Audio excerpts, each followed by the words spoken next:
I'm about to show you the easiest way to get baby smooth, younger looking skin, and it's all in this little jar.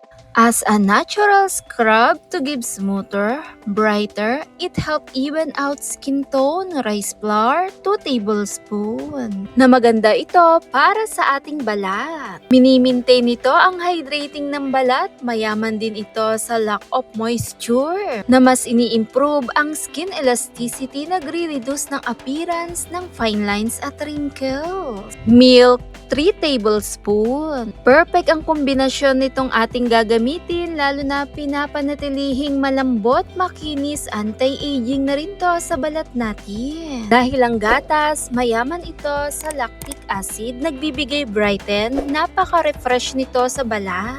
At dito nga po, habang hinahalo ko siya, nakita ko na rin yung perfect at yung texture na kailangan natin. Magbibigay rejuvenate sa balat, sobrang smooth, baby skin, ang cloves. 1 teaspoon po ang aking nilagay, mas ini-improve nito ang skin texture, nagre-reduce din to ng appearance of dark spot. At nagbibigay complexion at anti-aging ang dala ng cloves na mas mapoprotektahan ang ating balat.